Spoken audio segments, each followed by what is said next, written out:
Right, so welcome to the Saab 017. Let's cover dimensions. So this is a 38mm watch. That's without the crown guard. With the crown guard, I think it becomes around 41. Thickness, you've got 12.5 mil.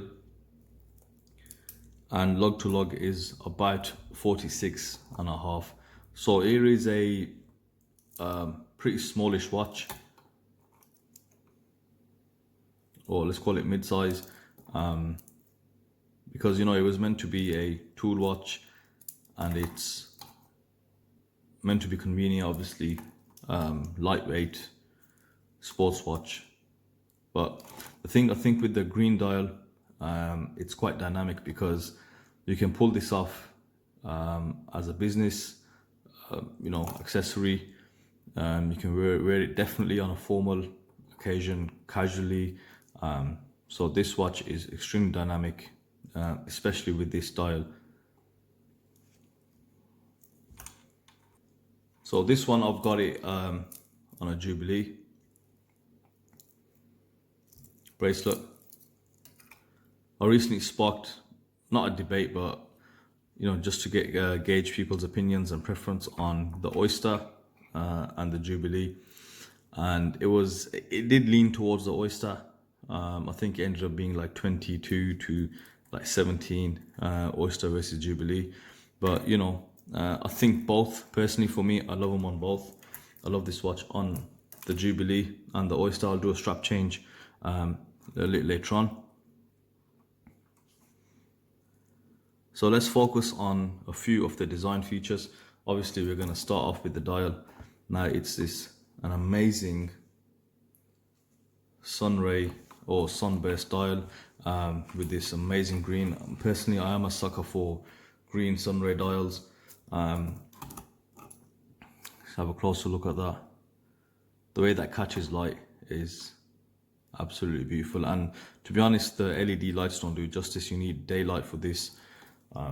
You need some sun to hit it to get how the light just bounces off the actual dial. And then you've got these circular indices, which is the actual loomed indices. As I mentioned before, you do have an inner rotating bezel.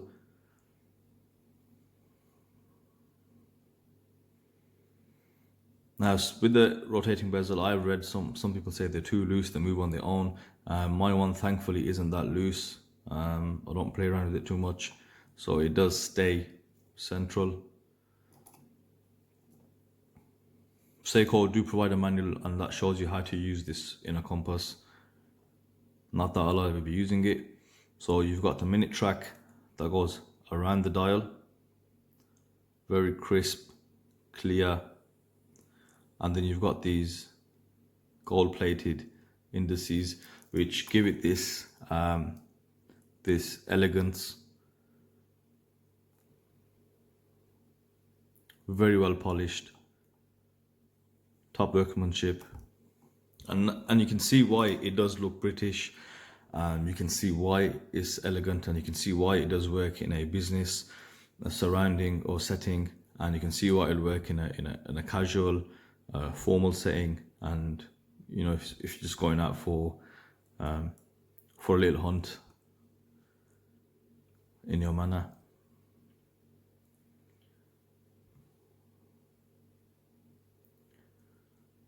You've got the gold surround for the date window, and as you can see, the indices, they're only there for the 12, 2, 4, 6, 8 and 10. And you've got the arrow-like applied indices for the rest. On the dial, you've got obviously on the top the logo, and then automatic DiaShock 23 Joules 20 bar. So this brings me on to the movement, which uses the 6R15 movement. I think this is the 6R15D. So what that means, you've got 50 hours power reserve.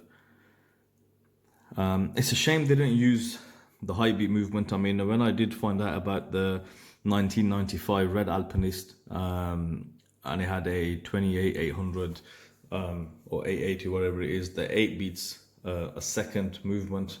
I was amazed, and I think Seiko do need to put that movement in some of the more affordable watches they have, and not just keep it reserved for the really, really high end, or have it on certain product lines like the Alpinist had it. So it'd be good to have that on some. Moving on to the hands, you've got the cathedral style hands.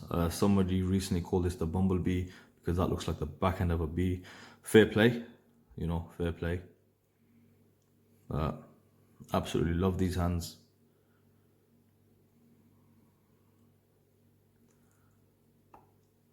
And you've got a static, polished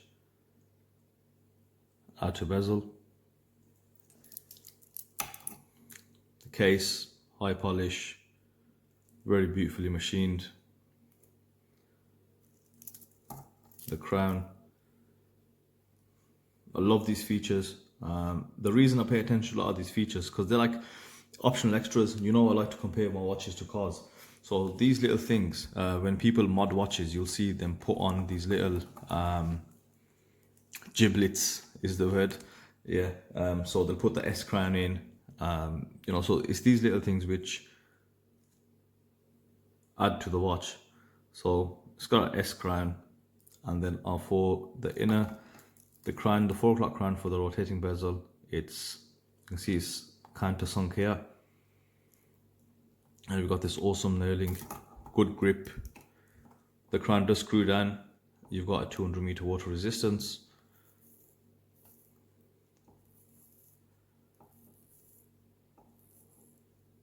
Beautiful watch. So, I mean, I wasn't a fan of smaller watches, and I gotta say, I think what makes or breaks probably a watch is 90% of what it looks like. And the reason I say that is because I have purchased a Saab 33 in the past, Saab 033, and that for me was a massive letdown. I'll just quickly explain why. Now, that watch obviously is loved by many, but the thing is with that watch, it looks better in the pictures. It's one of those rare watches, for me again, just personally, where it looks absolutely amazing in the pictures, you know, because you got the close-ups and you've got that deep black dial, and you know, the indices, everything's just shining. But I was expecting a lot from it when I got it, but when I did get the Saab 33, and maybe that's why people love it, it's actually very understated. So like, I don't like to show my watch stuff to people. I don't wear watches for people to know what I'm wearing, but I love looking at the watch that I'm wearing, if that makes sense. And I did wear it for, maybe I didn't give it enough time, but I wore it for like I think a couple of days, and it didn't do anything for me. So when I had it on, each time I looked down at it, it looked very basic, almost like a Seiko 5. You know, I'm probably gonna get some hate for that, but that's my opinion. It wasn't anything, like, it looked nice, don't get me wrong, it was a very classy watch, dress watch, and maybe I didn't like it for the things it was possibly meant to be. It was meant to be probably understated, if that makes sense. But for me, yeah, I just ended up selling it straight away, because it just didn't capture me, like, that didn't appeal to me the way the watches that I keep do. So I'll quickly do a couple of strap changes just to show how versatile this watch actually is.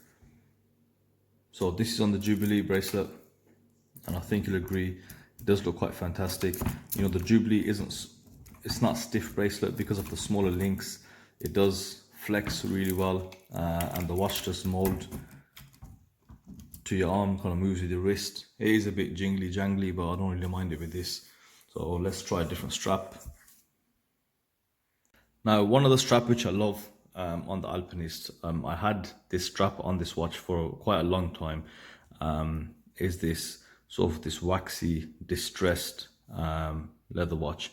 And I think this does transform the watch. It gives it that classical, vintage, old school look. You can see that looks absolutely beautiful there with the leather strap. and I think these watches do look fantastic like this. So again, it adds to how versatile the watch is.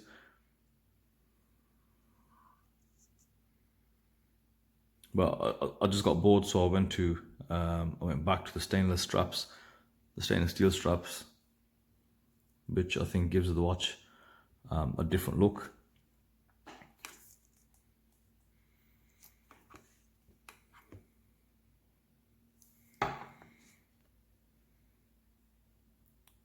Does look fantastic on the wrist as well, but a very classy old school look with the leather.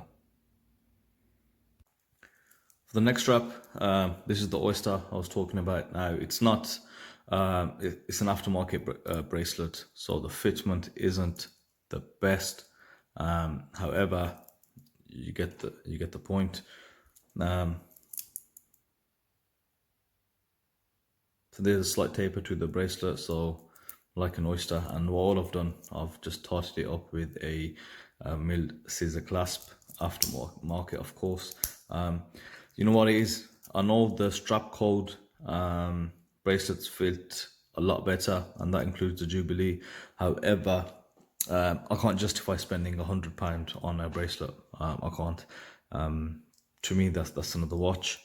So I'll stick with aftermarkets and I make do. So as you can see, the watch is extremely versatile. It goes on to pretty much most types of bracelets. And with the leather straps, you can fit onto literally anything. And they look fantastic. You can see. Now, I think this Oyster gives it quite a contemporary look, modern. And I'm gonna decide to keep it on this now for a while. So yeah, that's I don't think I've got anything else to say on the watch. Let's just show the case back. Alpinist.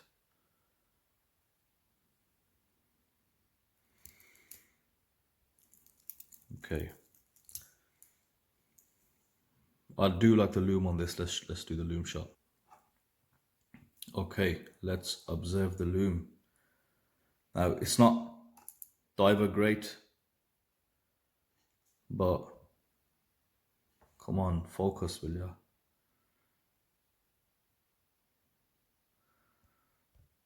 Apologies, the camera can't seem to catch it.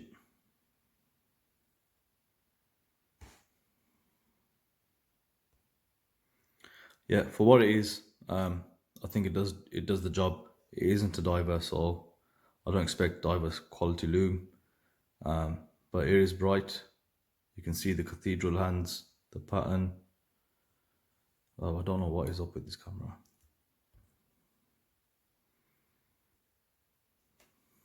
So that's a bit of a fail on the lume shot, but it is what it is.